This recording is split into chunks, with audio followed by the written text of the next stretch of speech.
there, and we'll kind of play as we go along here.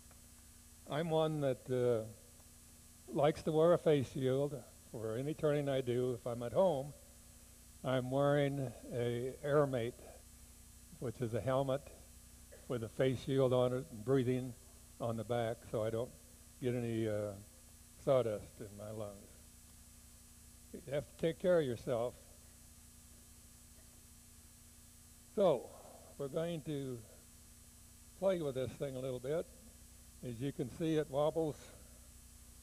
We'll turn it up to where we get a little vibration. We're going to try and turn some of this off. I do most of my turning with the bowl gouge.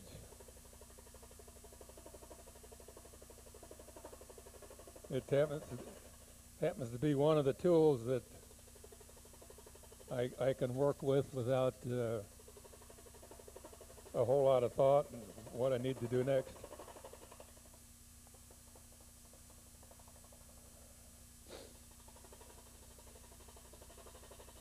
What I'm going to do here is turn the base on this thing so I can turn it around and put it in the chuck. I don't know what's, yeah, you're seeing, I don't know if you can see the shadows in the ghost in the TV or not. But as you're turning over this thing, you can see where the shape is. And now we're getting to the point where it's almost round on this end.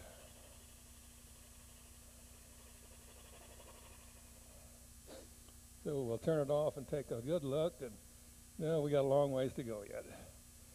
We'll move the tool rest over. I think we can speed it up a little bit.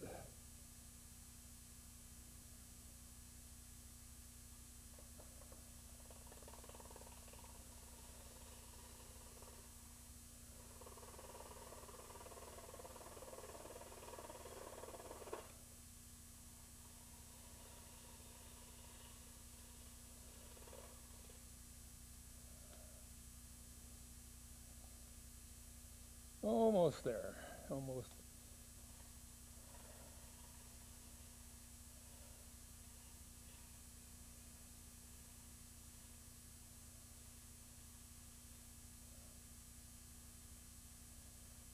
Now I'm going to do a little shear scraping here, or I think I am.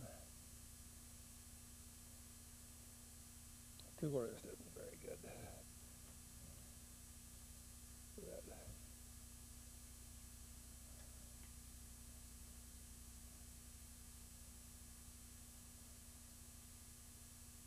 That's better.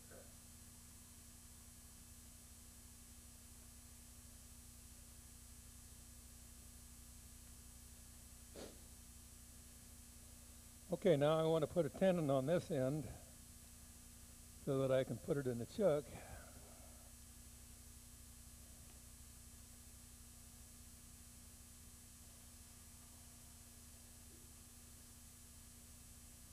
And because my eyesight isn't so good, I have a very expensive go-no-go gauge. And this is the no-go in, and it's too small, so we're going to have to work our way up the line a little farther.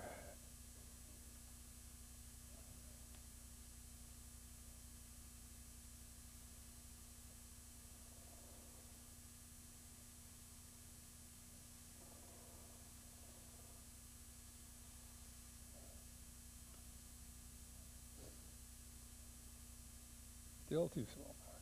It's going to be a short piece.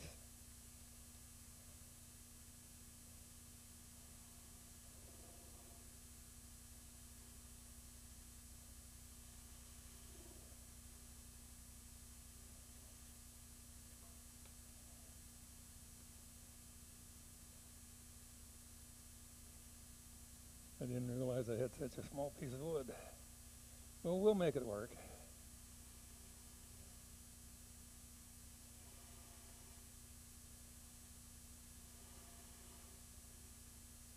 How many times have you fellas turned a tenon on the bottom and thought it was just the right size and took it off, put it on your chuck, and it didn't work? Well, I use this. This is anything smaller than this will work. Anything bigger than this will work. So we're at the point where it should work, but I'm going to play it safe and go a little bit more.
Get rid of the wood I don't need here now.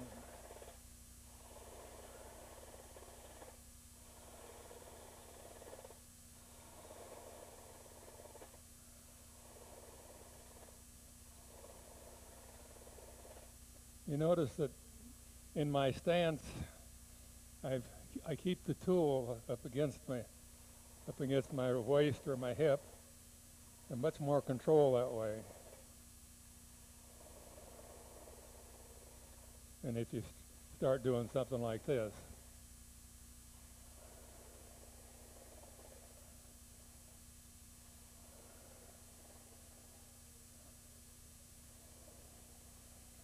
well, because that tenon is so long, it may get in the way of my chuck, so I think I'll cut it off and redo it here. It shouldn't take much longer. Excuse me.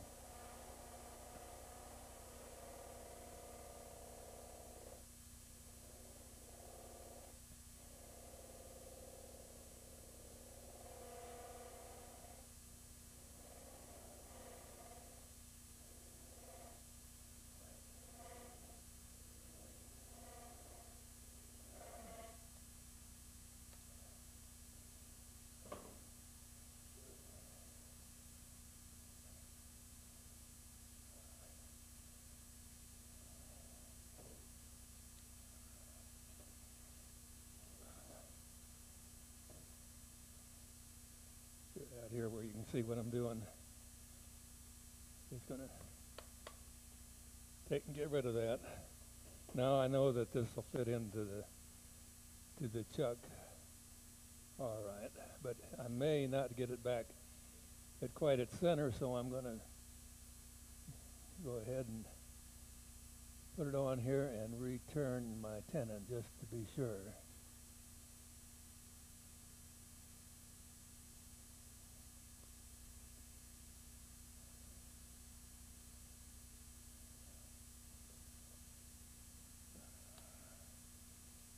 Yeah, see, I'm off quite a bit.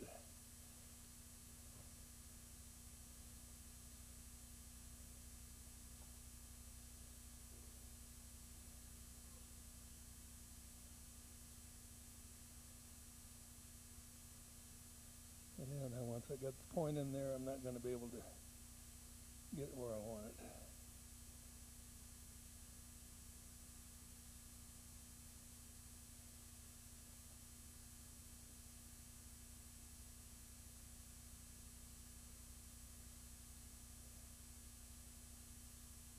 Yeah, we'll just return it. Get it back around again.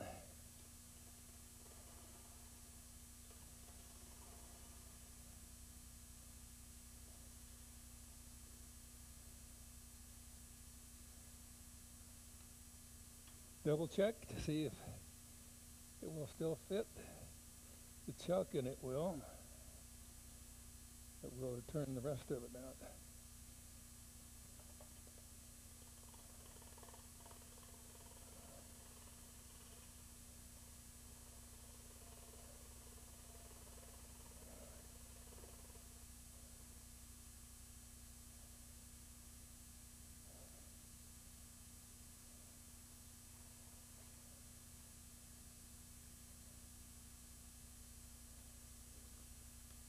When you make a tenon for your chuck, you want to have the shoulder for the chuck to rest on, and you don't want the bottom to touch the bottom of the chuck.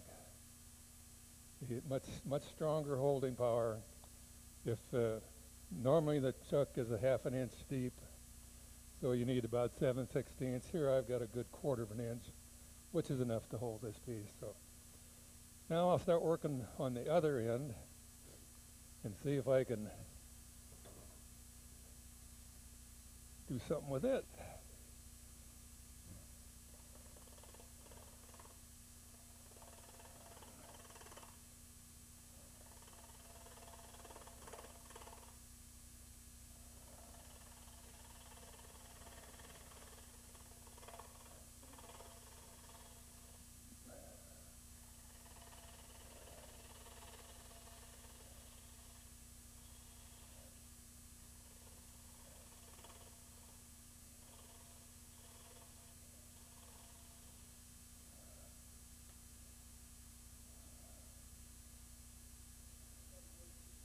This is a Bradford pear. It's a real dry piece. I've had it around a long time, and I'd much sooner work with greenwood. Much easier to work with. And for a weed pot, greenwood isn't really a problem.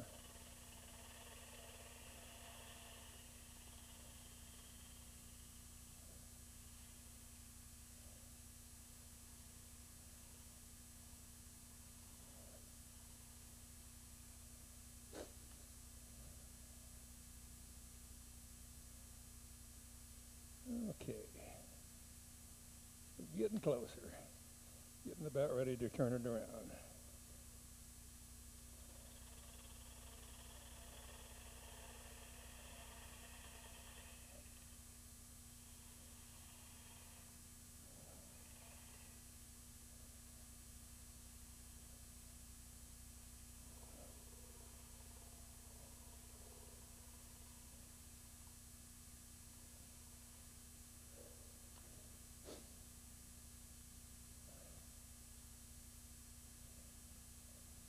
Yeah, I'd like to make this a little smaller, so I switch over to a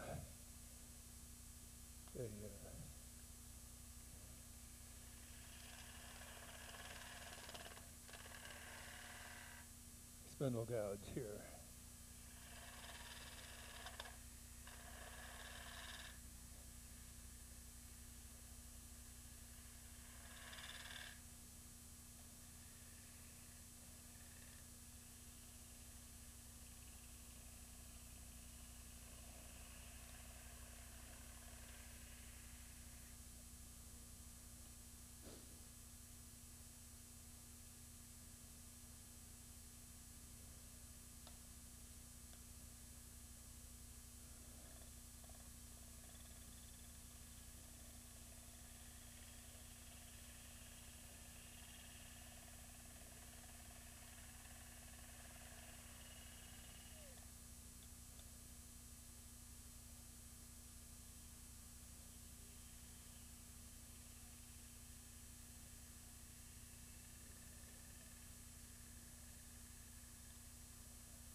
Okay,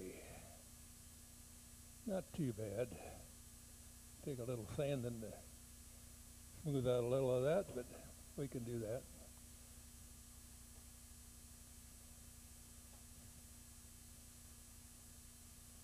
Now we'll switch over to the chuck, turn it around.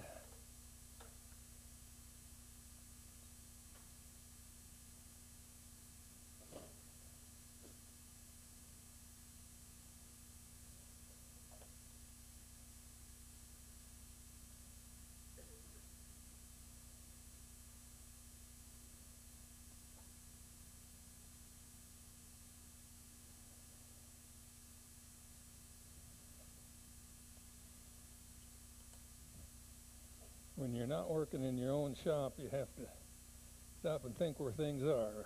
At home, you just reach and there it is.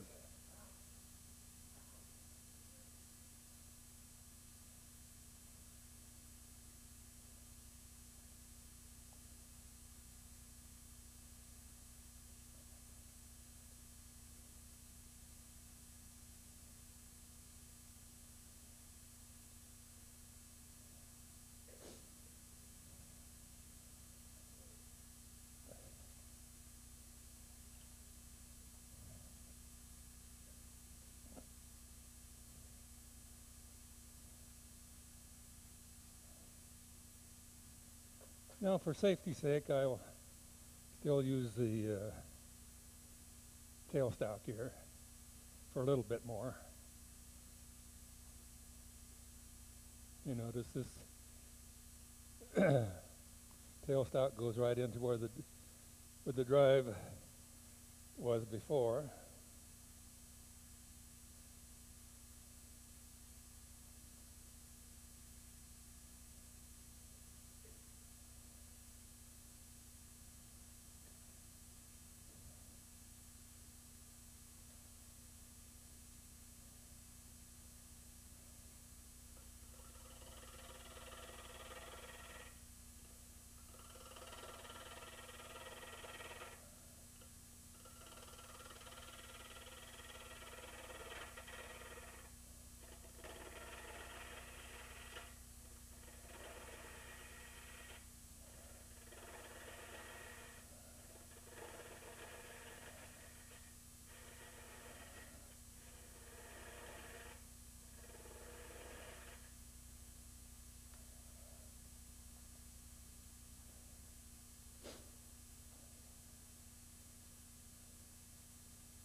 There we go.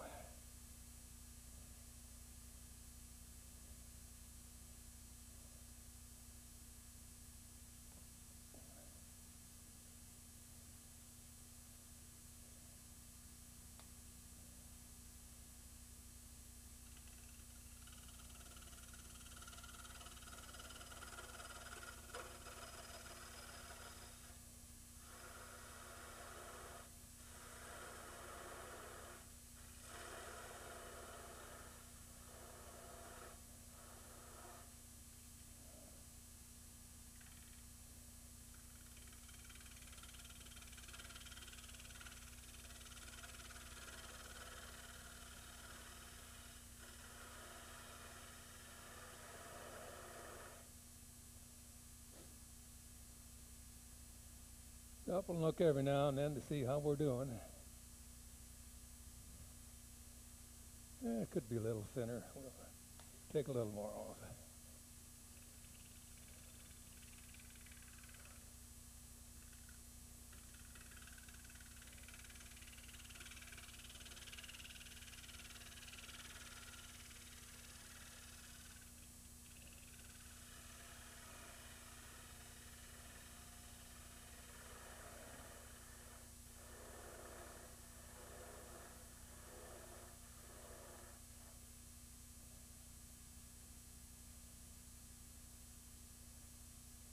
That looks reasonable for thickness.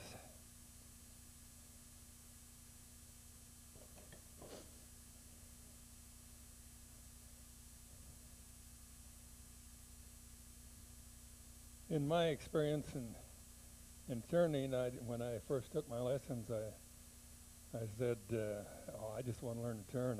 I'm never going to sell anything. But after a while, you run out of folks to give things to, and family and friends, and so finally, I started doing some art fairs and galleries and that sort of thing.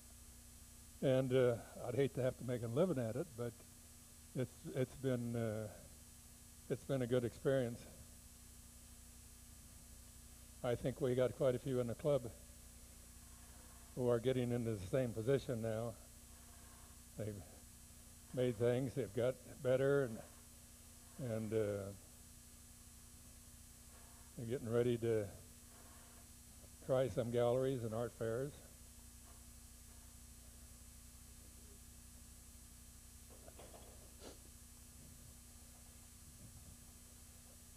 to get jammed with this point of this tailstock here, so I'll just take it out.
Need to get a little bit closer.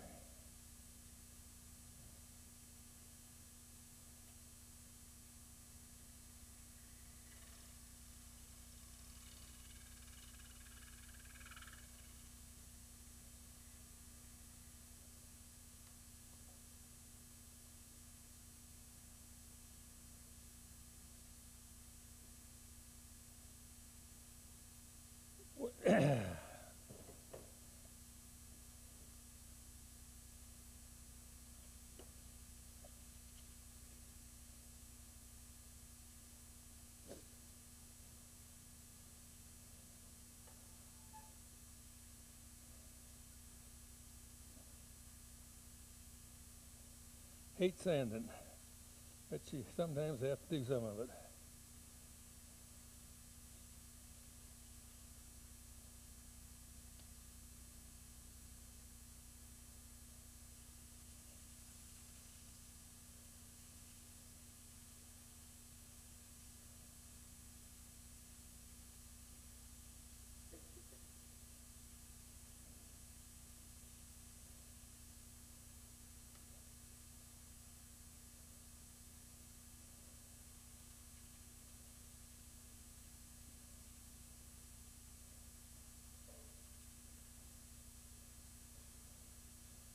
Pretty hard to sand this kind of an edge with the machine running, but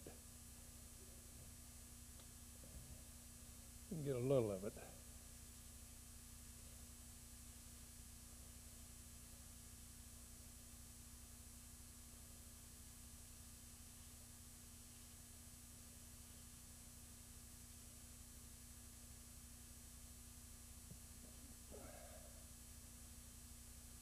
I started out with 100 there. Now I'm going to 150. This is not going to be a thing of beauty. It's a little exercise and off-center turning.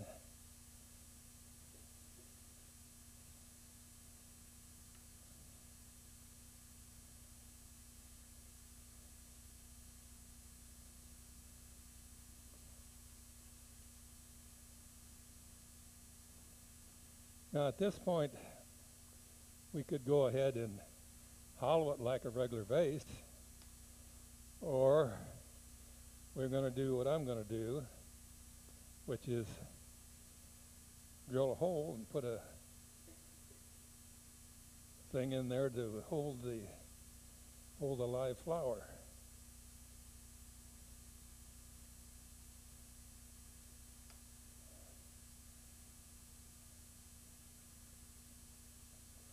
Yeah.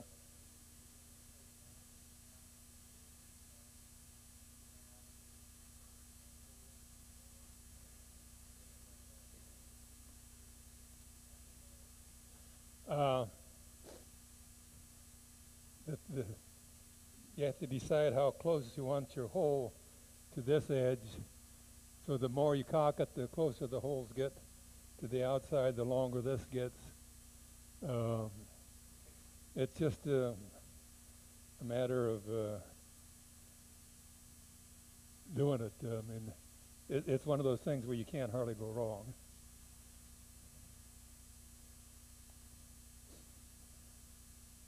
So if we were going to hollow it out, now would be the time we would do that. But instead we're going to drill some holes and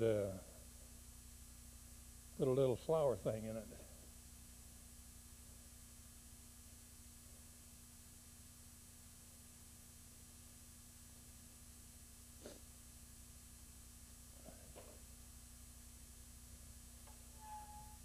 I think I'm running on time. I don't have much to go here.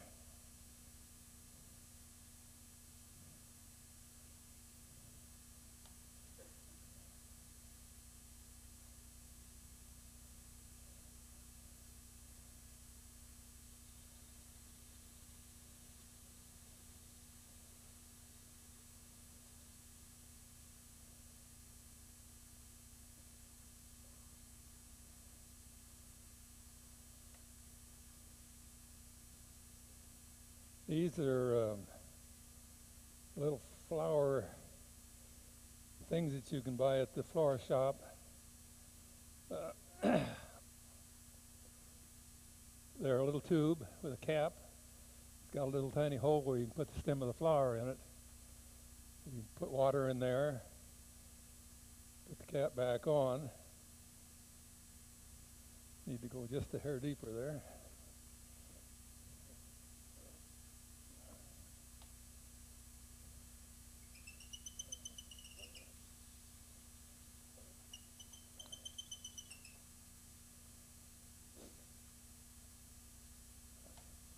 And well,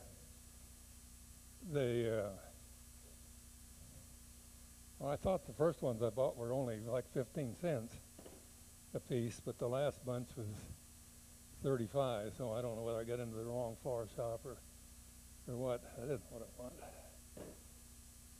Here's what I want.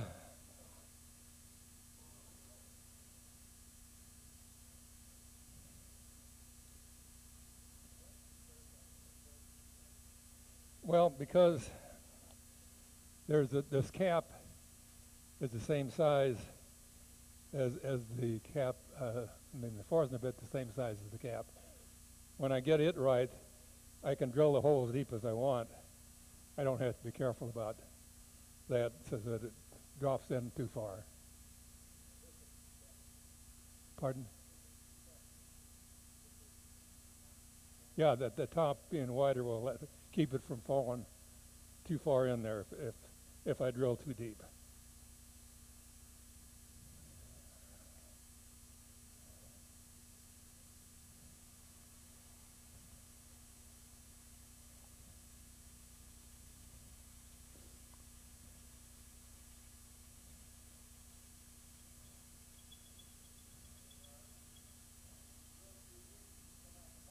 That's right. That's right. I think I'm about there, but we'll double check. It isn't too good to come out the bottom on a demonstration. Now at home it's fine. You can just throw the piece away.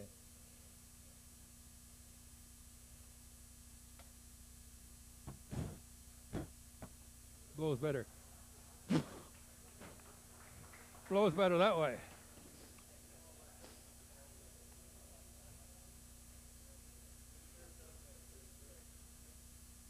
No, I'm not.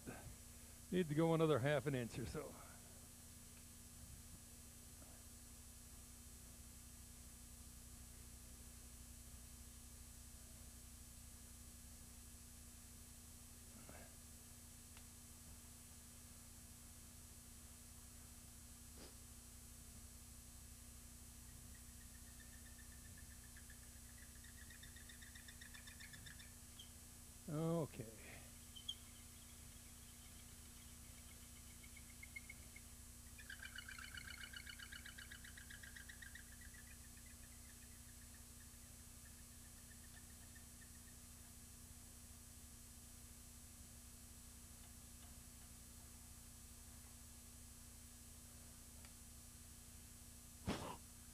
Worked better that time.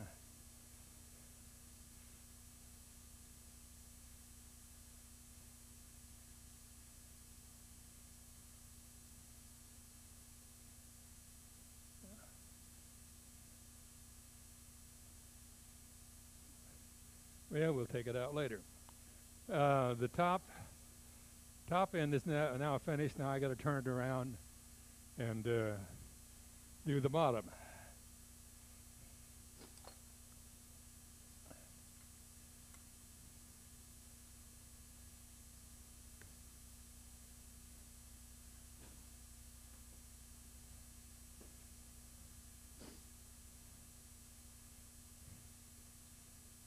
We'll make a little jam chuck here.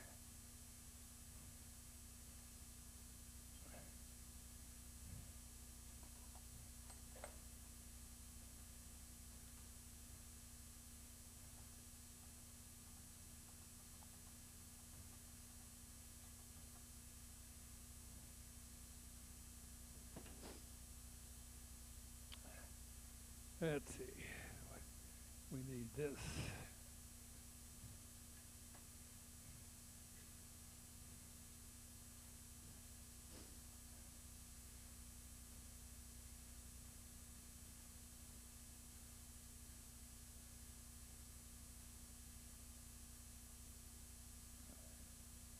We still got our spot from the tailstock from before, so it should end up round. I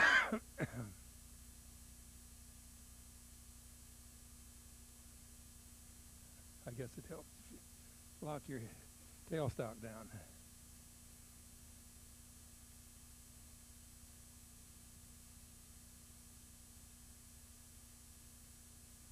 Okay.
Okay, a little bit of sanding on the part I just did.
I don't know. 1,015. I rarely ever pay attention to that. I go ahead and put it to a speed that feels comfortable for me. And the faster you go, the better it turns, but you still don't want to go too fast.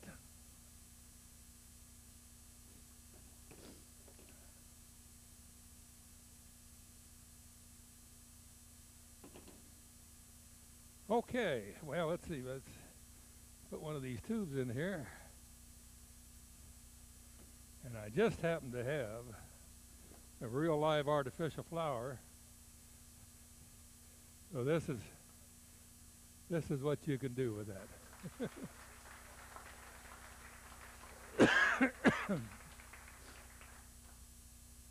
Do we have any questions? Yes, on both ends. Approximately.